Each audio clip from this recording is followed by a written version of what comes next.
Chapter 58.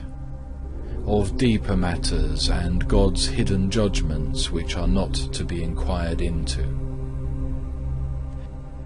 My son, beware thou dispute not of high matters and of the hidden judgments of God, why this man is thus left, and that man is taken into so great favour, why also this man is so greatly afflicted, and that so highly exalted.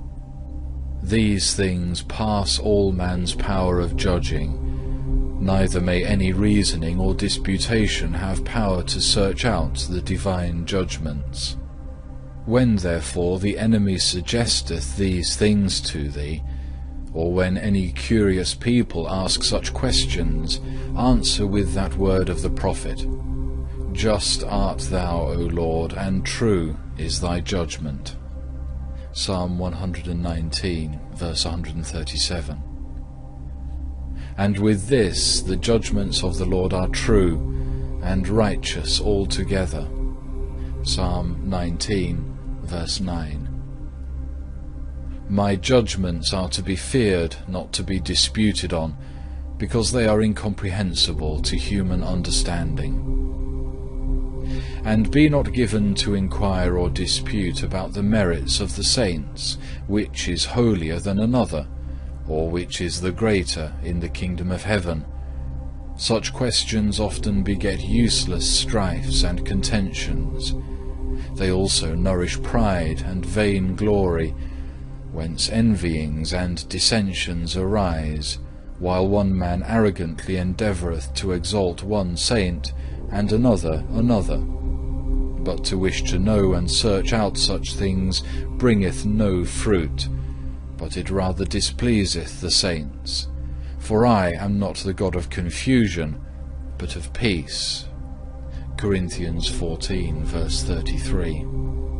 Which peace consisteth more in true humility than in self-exaltation.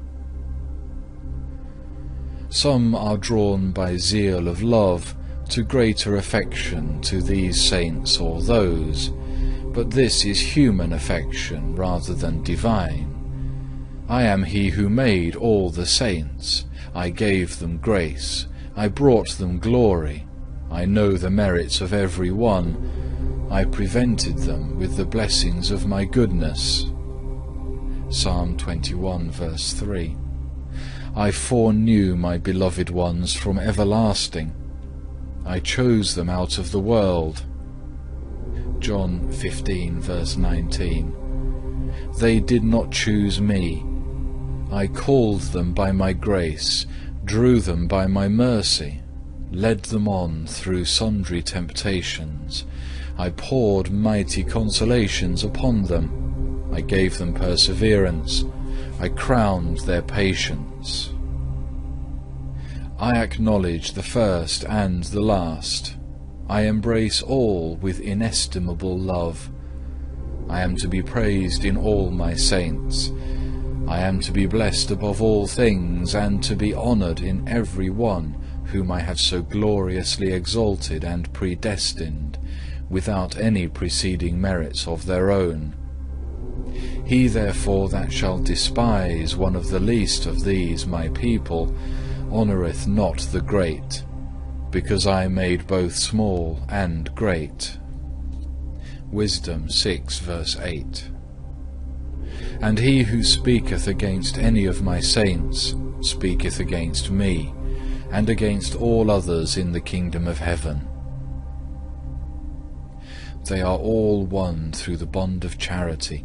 They think the same thing, will the same thing, and all are united in love one to another. But yet, which is far better, they love me above themselves and their own merits. For being caught up above themselves and drawn beyond self-love, they go all straight forward to the love of me, and they rest in me in perfect enjoyment. There is nothing which can turn them away or press them down, for being full of eternal truth, they burn with the fire of inextinguishable charity. Therefore, Let all carnal and natural men hold their peace concerning the state of the saints, for they know nothing save to love their own personal enjoyment. They take away and add according to their own inclination, not as it pleaseth the eternal truth. In many men this is ignorance. Chiefly is it so in those who, being little enlightened, rarely learn to love anyone with perfect spiritual love. They are still much drawn by natural affection and human friendship to these or to those, and as they reckon of themselves in lower matters, so also do they frame imaginations of things heavenly. But there is an immeasurable difference between those things which they imperfectly imagine, and these things which enlightened men behold through supernatural revelation. Take heed, therefore, my son, that thou treat not curiously those things which surpass thy knowledge, but rather make this thy business and give attention to it, namely, that thou seek to be found, even though it be the least, in the kingdom of God. And even if any one should know who were holier than others, or who were held greatest in the kingdom of heaven, what should that knowledge profit him, unless through this knowledge he should humble himself before me, and should rise up to give greater praise unto my name? He who considereth how great are his own sins, how small his virtues, and how far he is removed from the perfection of the saints, doeth far more acceptably in the sight of God than he who disputeth about their greatness or littleness. They are altogether well content, if men would learn to be content, and to refrain from vain babbling. They glory not of their own merits, seeing they ascribe no good unto themselves, but all unto me, seeing that I of my infinite charity have given them all things. They are filled with so great love of the divinity, and with such overflowing joy, that no glory is lacking to them, neither can any felicity be lacking. All the saints, the higher they are exalted in glory, the humbler are they in themselves, and the nearer and dearer are they unto me. And so thou hast it written, that they cast their crowns before God, and fell on their faces before the Lamb, and worshipped him that liveth for ever and ever. Revelation 4, verse 10, and 5, verse 14. Many ask who is greater in the kingdom of heaven, who know not whether they shall be worthy to be counted among the least. It is a great thing to be even the least in heaven, where all are great, because all shall be called and shall be the sons of God. A little one shall become 1,000, but the sinner, being 100 years old, shall be accursed.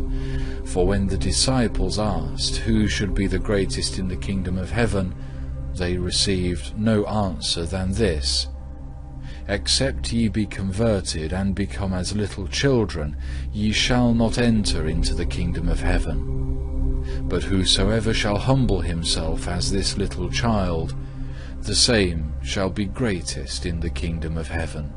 Matthew 18, verse 3.